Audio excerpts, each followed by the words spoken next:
Estamos iniciando el módulo 3, en el cual en su primera parte responderemos a la siguiente pregunta: ¿cómo estimar y sintetizar el rendimiento operativo en la validación de un dato, una prueba diagnóstica, y además cómo aplicar su rendimiento en el cálculo de las probabilidades de enfermedad en un paciente?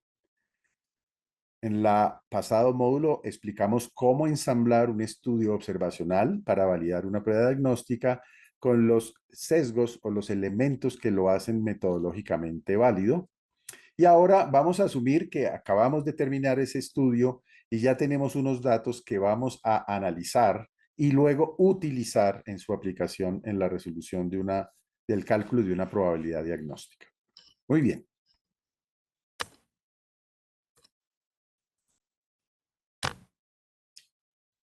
Entonces, así la tabla 2 por 2 que habíamos dicho en nuestra pasada módulo, vamos a suponer que existieron estos cifras, y esas cifras se traducen en esta tabla que se llama la tabla tetracórica o tabla de 2 por 2 como de manera ortodoxa, convencional, no porque haya otra cosa para organizarlo.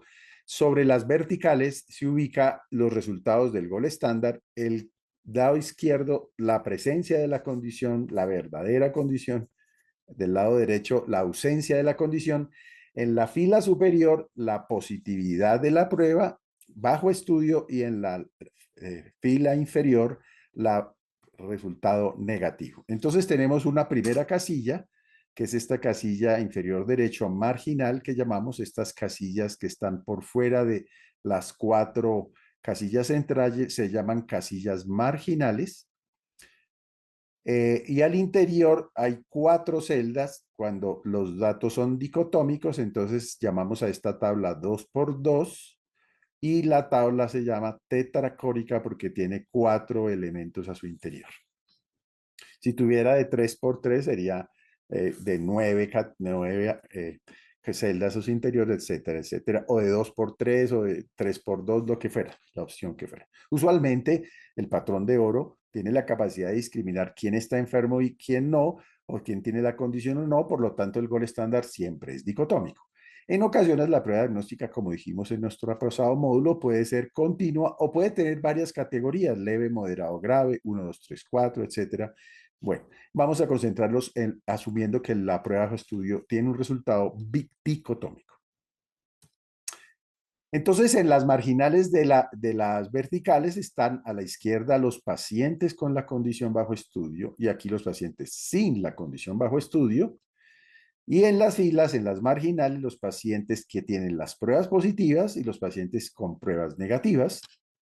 Y al interior, entonces, tenemos una casilla en las cuales hay una coincidencia, que en algunas técnicas pedagógicas se le llama casilla A, pero para que tengan una idea, es pacientes que verdaderamente tienen la condición y que la prueba diagnóstica es positiva, es decir, esta confirmaría. Entonces son pacientes con la condición y con la prueba positiva. Existe otra casilla en la cual hay coincidencia, en la cual el patrón de oro dice que no tiene la condición y la prueba bajo estudio dice que es negativa. Entonces, estas dos casillas se llaman concordantes. Entre más esta muestra se distribuya más entre estas dos casillas, la prueba será más válida. Sin embargo, hay una casilla de inconsistencia en la cual el individuo está verdaderamente con la condición, pero la prueba diagnóstica dice que no. Es decir, esto es un falso negativo, es un escape diagnóstico. Si esto fuera una prueba de tamización, estos individuos escaparían a la tamización.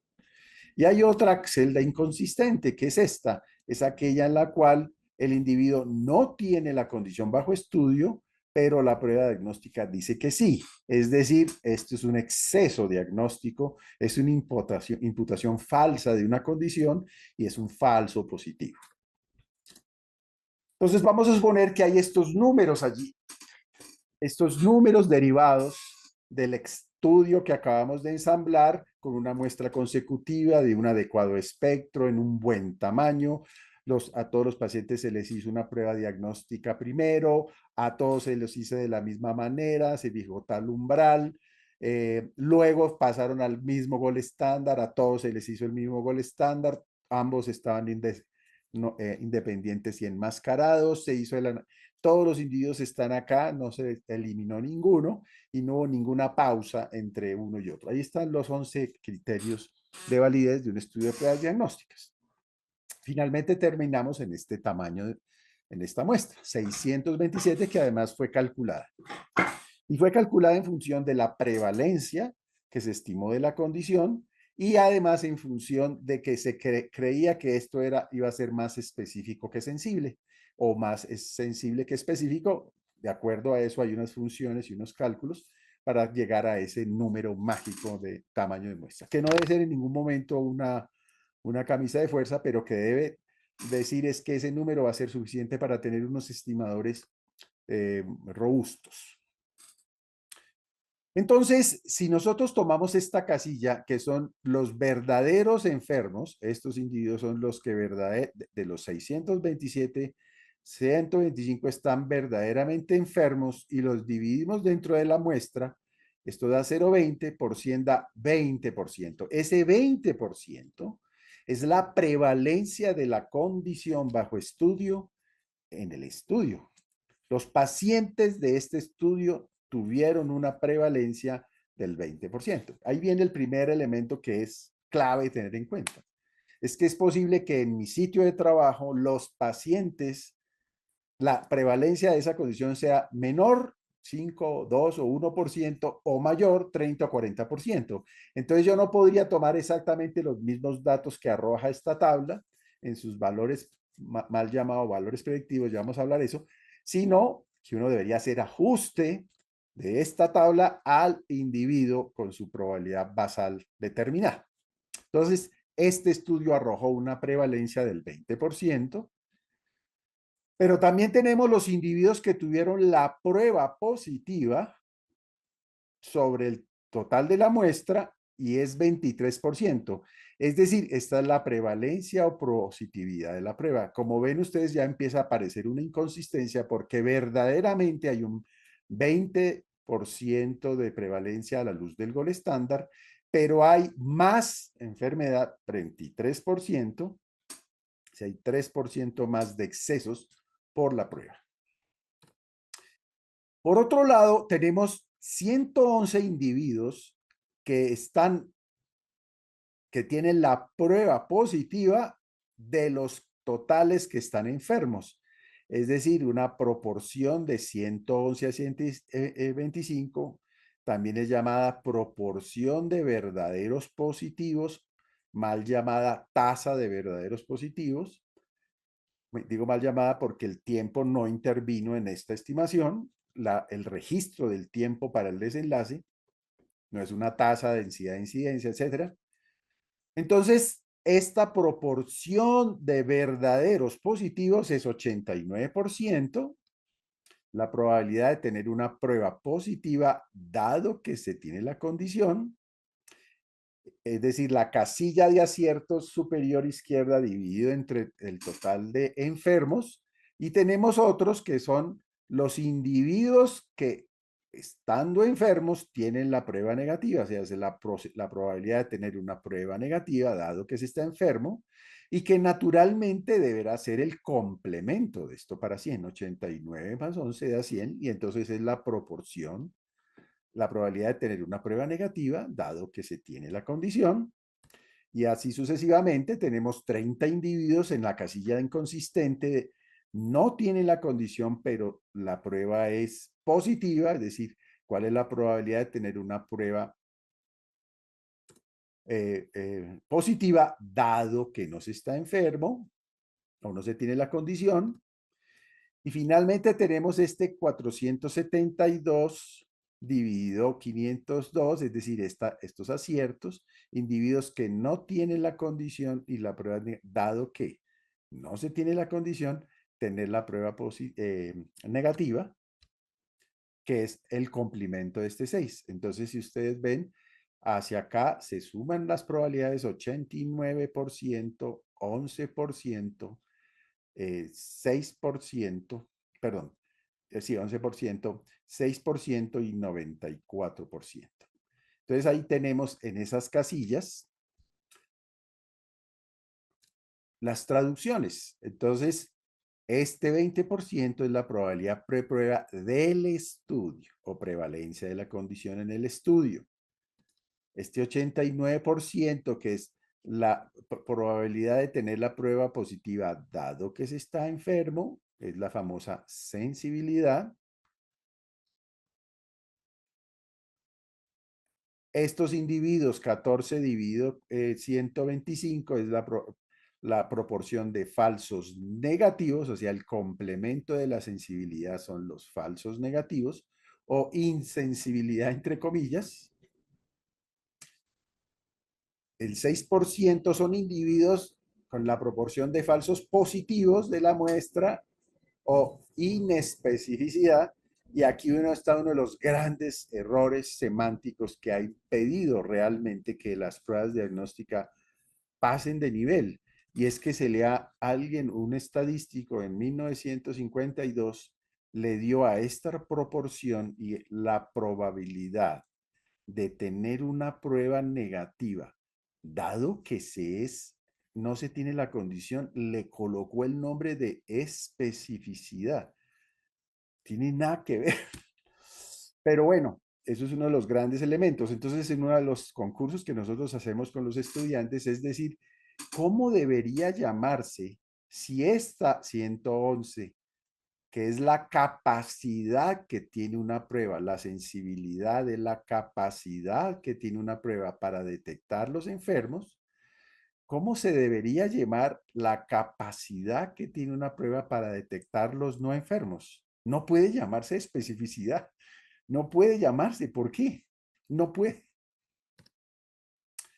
Muy bien, entonces, dado que trabajar en probabilidades, inclusive en el mundo de las ciencias exactas, de las matemáticas y de la estadística, las probabilidades son una rama que son difícilmente, porque es muy ambigua, el término probabilístico siempre es ambiguo, al punto en que han dicho que hay estadística inferencial y estadística bayesiana, y la estadística bayesiana es un problema en su aplicación práctica en la vida real. Entonces, el grupo de medicina basada en la evidencia y en la Universidad McMaster intentaron transformar las probabilidades en unos nomios mucho más eficientes para el cálculo de las probabilidades, y por eso construyeron unas estructuras semánticas, matemáticas, que cuando uno comprende el asunto le parece lógico, pero para una persona laica o recién empezada le cuesta mucho trabajo comprender eso. Pero quiero que vean ustedes que la lógica es la siguiente. Si yo divido la tasa de aciertos, los verdaderos, pues la tasa o la proporción de verdaderos positivos, o sea, la sensibilidad, si lo divido dentro de los errores del otro lado, es decir, los falsos positivos o la inespecificidad, estoy comparando peras y manzanas y estoy viendo cuántas veces más son los aciertos en los que tienen la prueba positiva de los desaciertos en los que tienen la prueba positiva. Entre más grande sea ese número, la prueba es mucho más valiosa para incrementar la probabilidad. Y ese le han llamado en inglés likelihood ratio. Y como es en los pacientes con la prueba positiva, se le llama likelihood ratio o LR positivo. Sin embargo, en nuestro texto, damos además todos los argumentos semánticos, ese LR es el número de veces, generalmente es un número, el LR, para que sea positivo debe ser mayor de la unidad hacia el infinito. El LR positivo es el número de veces en que el chance inicial de un individuo de estar enfermo se incrementa dado el resultado positivo. Por eso lo llamamos en nuestro texto razón positiva de cambio diagnóstico. Pero por el otro lado, si yo divido estos que son errores en los pacientes negativos, los falsos negativos, o sea, la insensibilidad, La divido sobre los aciertos del otro lado, o sea, sobre la mal llamada, re mal llamada especificidad, tendremos la razón de cambio negativa, diagnóstica o LR negativo. Y es una cifra, como es negativa, inferior a la unidad y entre más se acerque al cero, es, es un nomio mucho más útil para descartar la condición si sale negativo. Entonces, en individuos con pruebas positivas, si el LR o la ración de cambio diagnóstico es muy grande, la probabilidad inicial del individuo crece mucho. Pero si sale negativo y el LR es muy bajito, 0.0 algo, 0.01, ese es el número, es decir, una prueba con 0.01 de LR es el número de veces, 10 veces menos tiene la chance basal de ese paciente. Ya lo vamos a ver, no se preocupe. Y entonces, una manera rápida cuando yo estoy calculando varias pruebas diagnósticos en su rendimiento operativo es resumirlo por un lado en sus LRs. Si el LR es muy grande, debe ser una cosa muy útil para confirmar. Si el LR es muy bajito, es una cosa muy útil, si fuera negativo, para descartar. Pero en general, la razón entre los dos es la famosa razón de razones diagnósticas o en inglés DOR, Diagnostic Odds Ratio.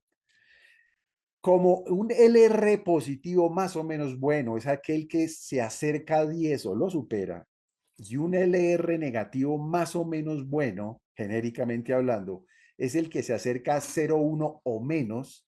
La razón entre 10 y 1 es 100, es decir, un DOR de una buena prueba diagnóstica se acerca y supera el 100.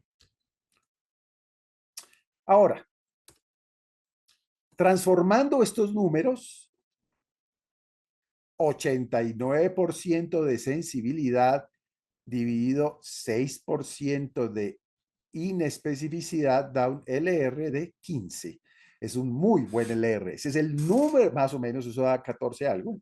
15 es el número de veces en que el chance basal del paciente, en este caso ese 20% basal, se incrementó. Ya vamos a ver que no se incrementa 20%, sino la razón equivalente a ese 20 se incrementa 15 veces.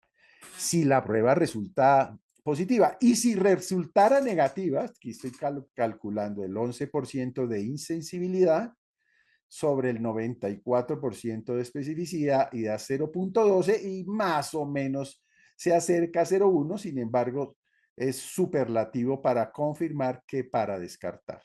La razón de estos dos es 125, es una muy buena razón de chances diagnósticos, es decir, esta es una muy buena prueba genéricamente hablando donde la pongamos, especialmente para confirmar por el LR positivo, más que para descartar. Muchas gracias. Seguimos entonces a la cuarta grabación.